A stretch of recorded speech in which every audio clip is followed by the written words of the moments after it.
Bismillahirrahmanirrahim. Assalamualaikum warahmatullahi wabarakatuh.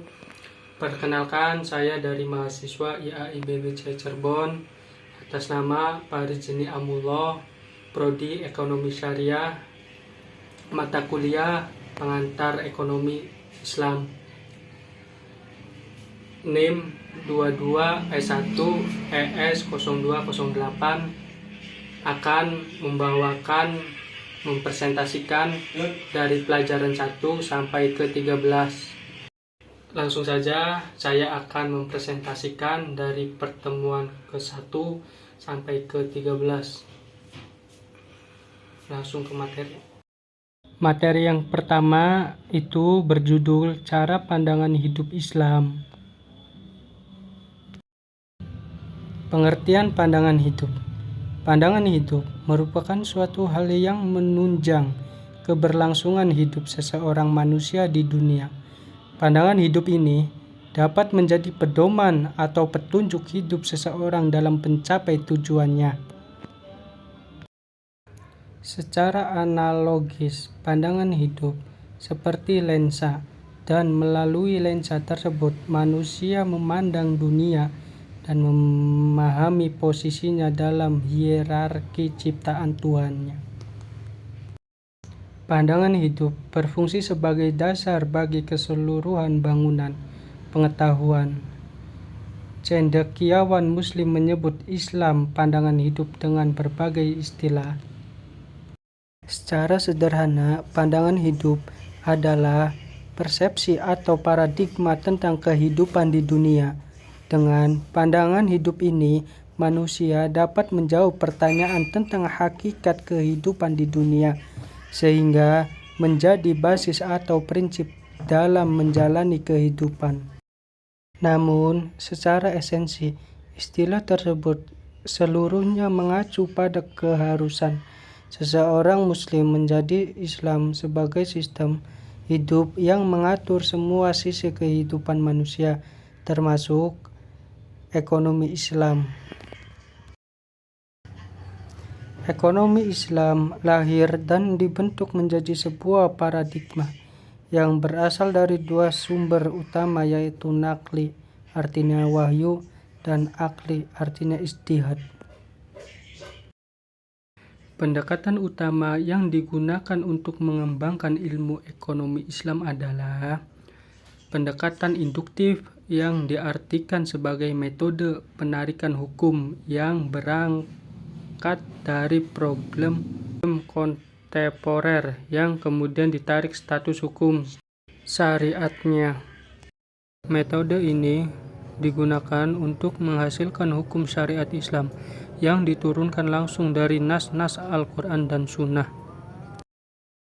Materi ini seperti contoh dalam kehidupan di sekeliling kita, seperti toleransi sesama manusia, saling tolong-menolong, dan masih banyak lainnya. Part kedua, filosofi ilmu pengetahuan. Manusia adalah makhluk hidup yang istimewa, diciptakan oleh Allah Subhanahu wa Ta'ala dengan sempurna, dilengkapi akal serta memiliki kedudukan tertinggi di antara makhluk hidup ciptaan Allah Subhanahu wa Ta'ala. Manusia adalah makhluk yang diciptakan untuk berpikir.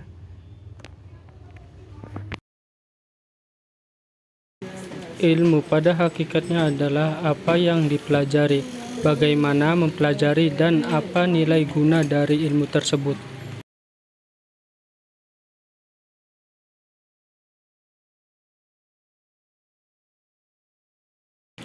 Ada peran para cendekiawan Muslim yang tidak disebut atau bahkan cenderung disembunyikan.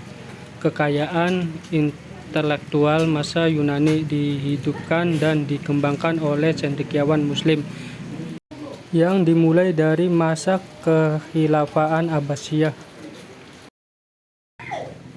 Yang pertama, filsafat ilmu sebagai disiplin ilmu. Mempelajari filsafat ilmu berarti mempelajari secara filosofi berbagai hal yang terkait dengan ilmu, pengetahuan, Di sini filsafat ilmu dilihat secara teoritis, yang dimaksud untuk menjelaskan apa, bagaimana, dan untuk apa ilmu pengetahuan itu. Yang kedua, definisi dan konsep metodologi. Setiap sistem ekonomi pada satu pihak selalu didasarkan atas ideologi yang memberikan landasan atau tujuan, dan pada pihak lain didasarkan atas aksioma-aksioma serta prinsip-prinsipnya. Contohnya dalam kehidupan keseharian kita seperti bertindak bebas serta bertanggung jawab. Tentunya sebagai manusia bebas memilih apa saja di dalam hidupnya, karena memang ada hak untuk memilih. Namun, dengan pilihannya tersebut harus diimbangi juga dengan tanggung jawab, karena apabila sudah memilih maka harus yakin dengan pilihannya tersebut. Jangan sampai meninggalkan pilihan tersebut dan tidak bertanggung jawab. Materi yang ketiga yang berjudul Perbedaan Sistem Ekonomi Islam dengan Sistem Ekonomi Kapitalis dan Sistem Ekonomi Sosialis. Sistem ekonomi adalah suatu sistem yang mengatur serta menjalani hubungan ekonomi dengan antara manusia dan juga dengan seperangkat kelembagaan dalam tatanan kehidupan bermasyarakat atau bernegara. Setidaknya terdapat 5 macam bentuk kelembagaan yang dapat membedakan antara satu sistem ekonomi dengan sistem ekonomi lainnya. Karakteristik sistem ekonomi kapitalis. Kapitalisme dengan sistem laissez-faire masih terus digaungkan hingga saat ini. Campuran tangan pemerintah dianggap sebagai sesuatu yang berbahaya bagi ekonomi. Karakteristik sistem ekonomi sosial. Sosialisme merupakan doktrin ekonomi dan sosial yang menyampaikan kepemilikan publik atau kontrol kekayaan dan sumber daya daripada kepemilikan individu. Dari aspek kepedulian terhadap sosial, sistem ini memiliki persamaan dengan ekonomi Islam. Perbedaan dengan sistem kapitalisme yang lebih mengarahkan kepada pencapaian kepentingan individu. Walaupun demikian, sistem ekonomi sosial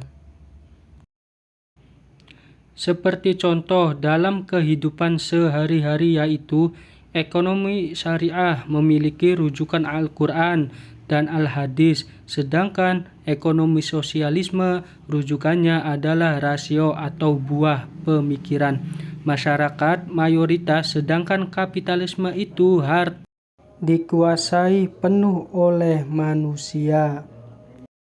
Pertemuan keempat, sistem ekonomi Islam. Douglas North, seseorang ekonomi dan sejarawan ekonomi, menyebutkan bahwa dalam setiap sistem ekonomi, berbagai institusi diciptakan oleh manusia untuk memaksakan batas-batasan atau aturan-aturan tertentu dalam interaksi antara manusia. Masalah pokok ekonomi Islam. Ilmu ekonomi dalam pandangan konvensional merupakan kajian tentang pemanfaatan sumber daya yang langka atau terbatas untuk memenuhi kebutuhan manusia yang tidak terbatas. Permasalahan pokok ekonomi konvensional sebagaimana dijelaskan di atas berbeda dengan pandangan ekonomi Islam.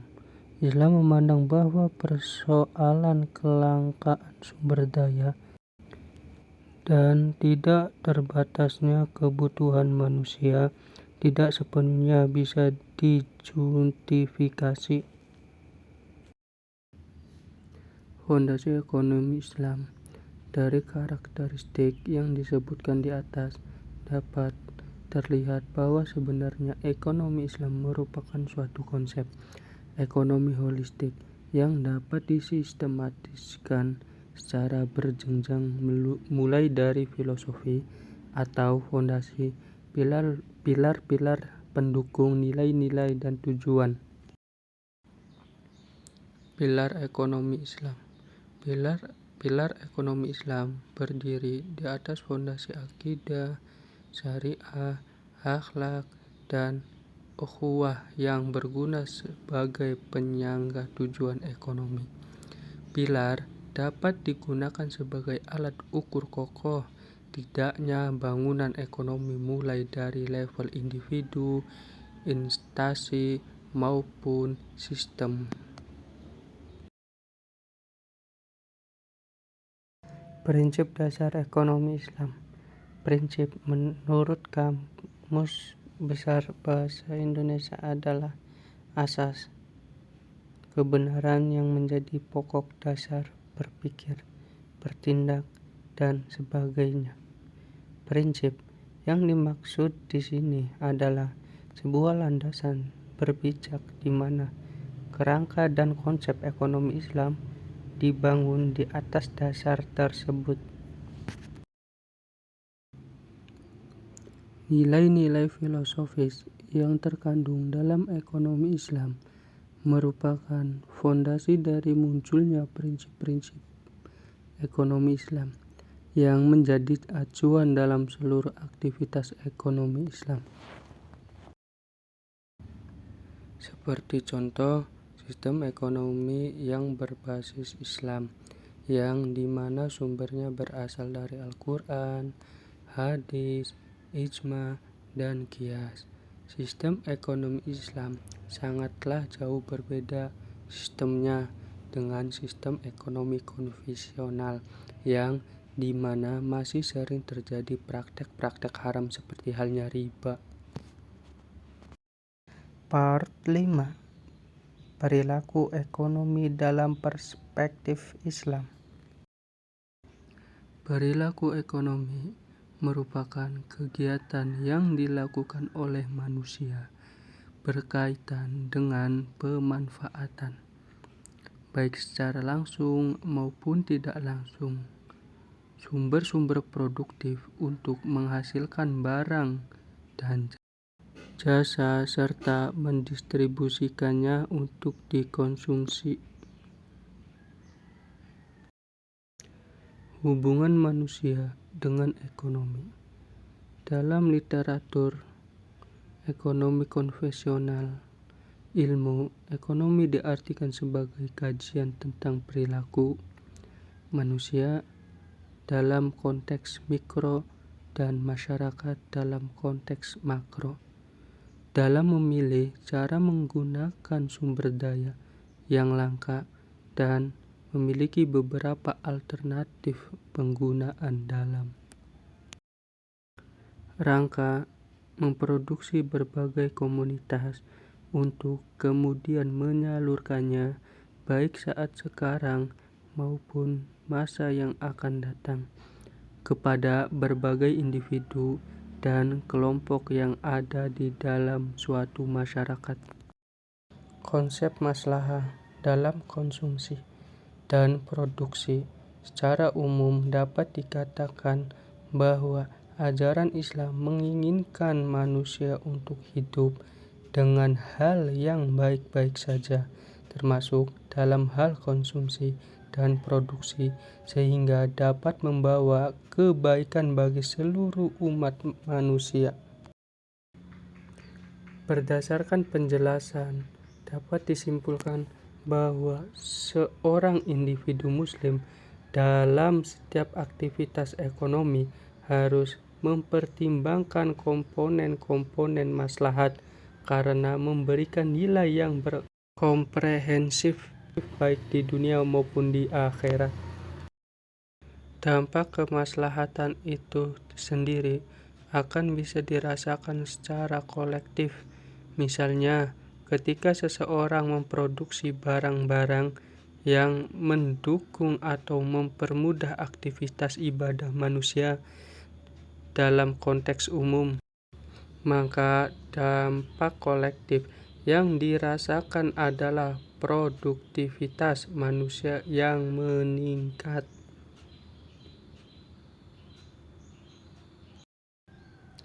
Meningkatnya produktivitas akan berdampak pada meningkatnya arus barang, arus produksi, arus distribusi, dan seterusnya. Seperti contoh, tidak menimbun barang seperti ketika harga sembako murah. Kalian membeli sembako dengan jumlah yang sangat banyak agar suatu saat harga sembako naik, kalian tidak perlu membeli dengan harga yang mahal.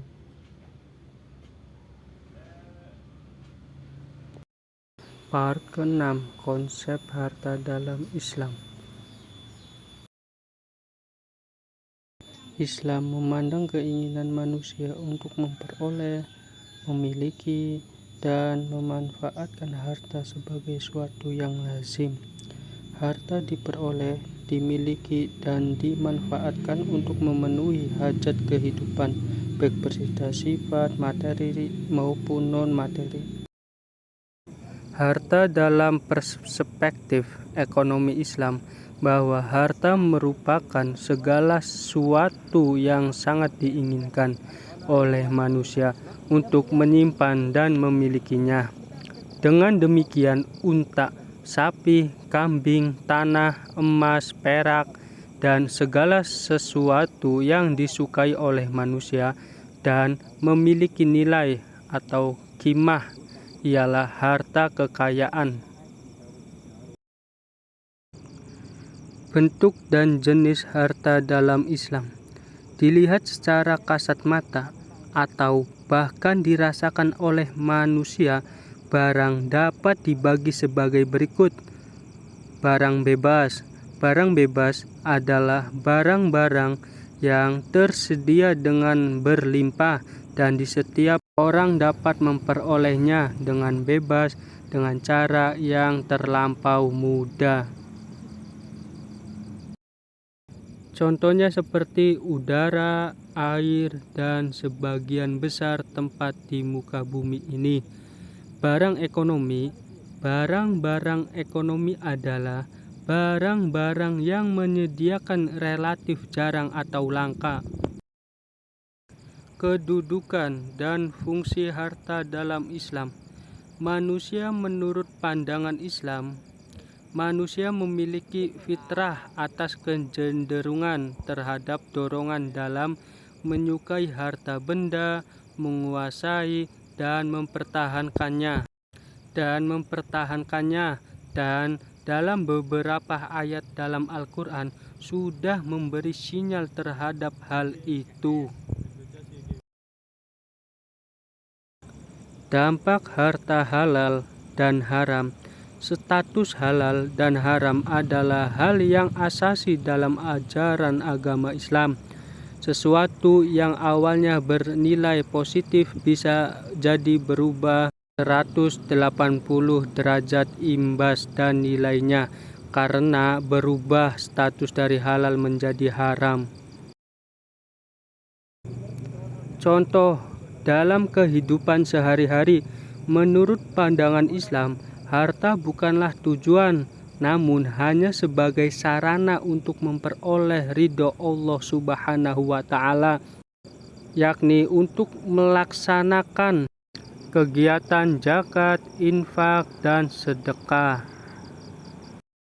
Part ke-7, peran pemerintah dalam kerangka ekonomi Islam.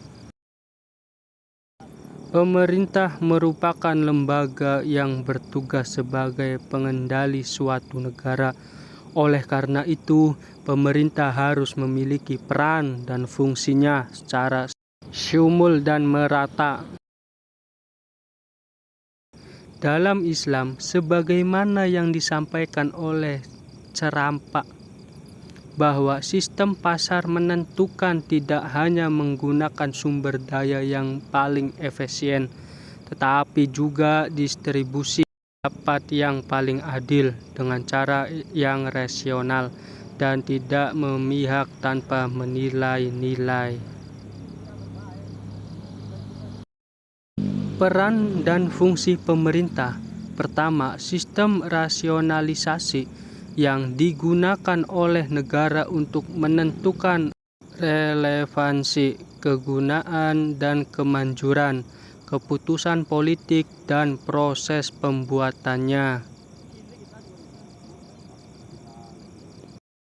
Kedua, tanah dan ruang lingkup negara Islam meliputi urusan duniawi serta urusan akhirat. Tanggung jawab negara Islam terhadap anggota masyarakatnya meliputi kepentingan mereka di akhirat dalam arti membantu orang bekerja menuju keselamatan. Rasionalitas peran pemerintah dalam perekonomian dan ekonomi konvensional. Rekomendasi oleh para ekonomi untuk menyelesaikan kegagalan pasar. Secara teori, pemerintah memiliki beberapa alat untuk memperbaiki kegagalan pasar dan meningkatkan efisiensi mikroekonomi. Ruang lingkup peran pemerintah dalam kerangka ekonomi Islam. Negara merupakan bagian sangat penting dalam mewujudkan hukum Islam.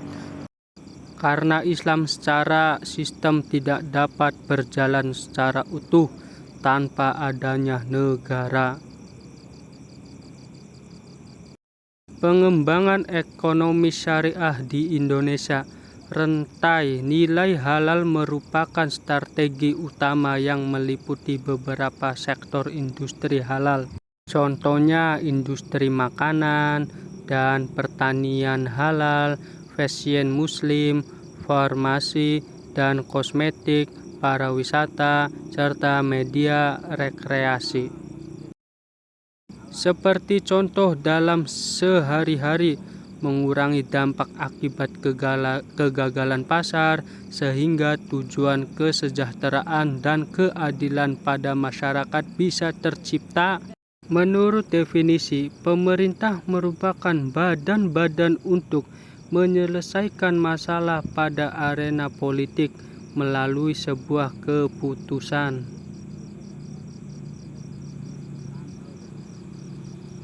Instrumen peran pemerintah dalam kerangka ekonomi Islam. Kebijakan fiskal dan moneter syariah. Kebijakan fiskal dalam Islam. Kebijakan fiskal merupakan kebijakan yang dibuat oleh suatu pemerintah untuk dapat mengarahkan ekonomi suatu negara melalui pengeluaran dan pendapat berupa pajak pemerintah. Kebijakan fiskal di Indonesia. Dalam konteks negara Indonesia, Menteri Keuangan merupakan pembantu presiden yang mendapat mandat sebagai pengelola fiskal dan wakil pemerintah dalam pelaksanaan kekuasaan pengelola keuangan negara yang diemban oleh kepala negara atau presiden. Kebijakan fiskal adalah salah satu perangkat kebijakan ekonomi makro dan merupakan kebijakan utama pemerintah yang diimplementasikan melalui APBN. Kebijakan fiskal dalam kerangka ekonomi Islam di Indonesia. Kebijakan fiskal dalam kerangka ekonomi Islam pada buku ini dianalisasi dengan pendekatan kontemporer. Hal ini diperlakukan karena terdapat perbedaan yang banyak antara situasi zaman Rasulullah SAW dan zaman kekinian. Kebijakan moneter dalam Islam.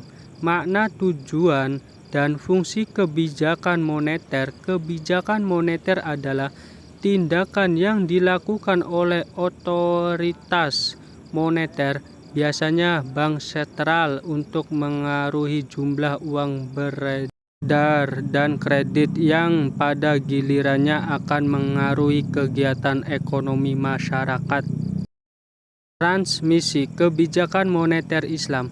Transmisi kebijakan moneter muncul sejak munculnya otoritas moneter yang terpisah dari otoritas fiskal.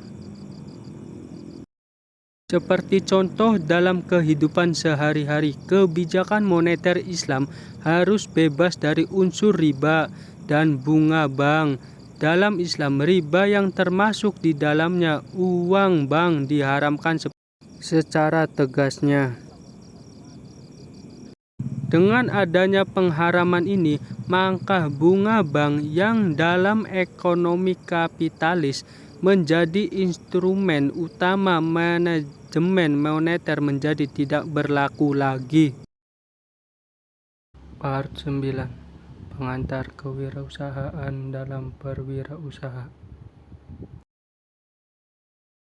Apa itu kewirausahaan dan wirausaha?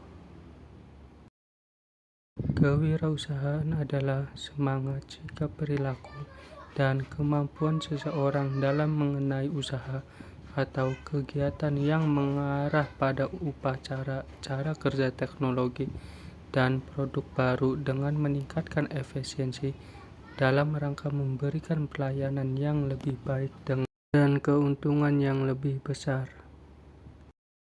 Wirausaha adalah orang yang mempunyai kemampuan melihat dan menilai kesempatan bisnis, mengumpulkan sumber daya yang dibutuhkan guna mengambil keuntungan, dan tindakan yang cepat dalam memastikan kesuksesan.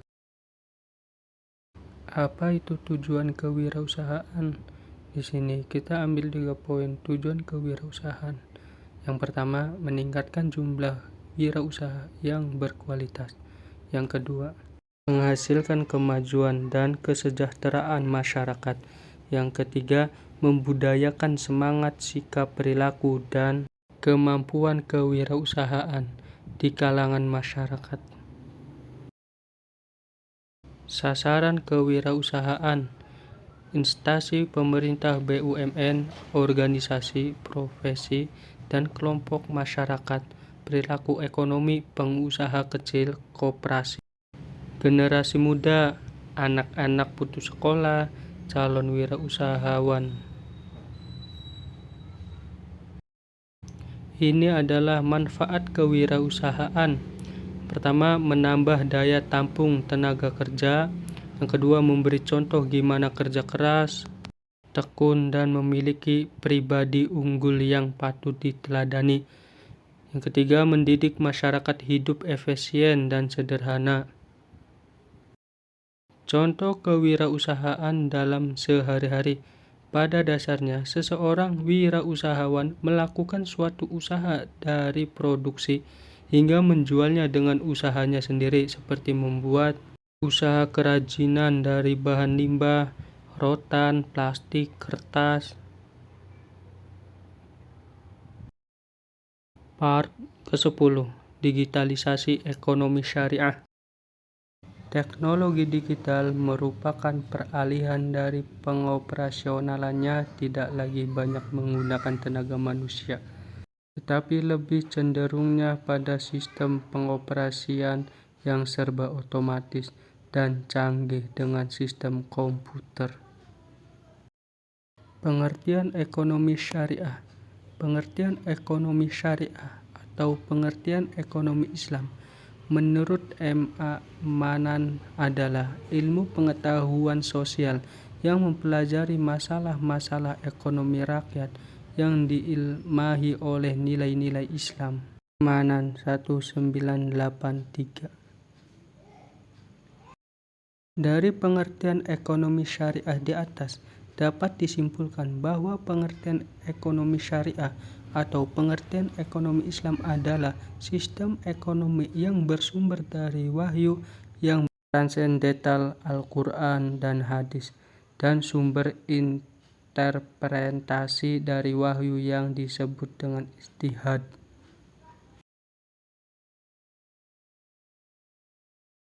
Digitalisasi ekonomi syariah. Dalam perekonomian syariah yang terdigitalisasi memungkinkan semua dalam bentuk dunia maya atau yang sering disebut dengan bisnis dunia maya. Perkembangan digitalisasi ekonomi syariah. Digitalisasi sebagai peralihan dari tenaga manusia ke sistem yang lebih canggih lagi seperti komputer atau alat komunikasi. Perkembangannya teknologi serba digital dengan munculnya alat komunikasi, di mana setiap orang dapat memproduksi serta menerima maupun mengirimkan pesan dalam membentuk komunikasi digital. Tidak ada batasan ruang dan waktu. Seperti contoh dalam kehidupan sehari-hari yaitu produk-produk dompet digital yang dapat digunakan untuk bertransaksi di banyak tempat seperti e-banking, OVO, GoPay, dan sebagainya. Selain dompet digital, ada juga produk perbankan seperti kartu debit dan kredit yang bisa dimanfaatkan untuk bertransaksi.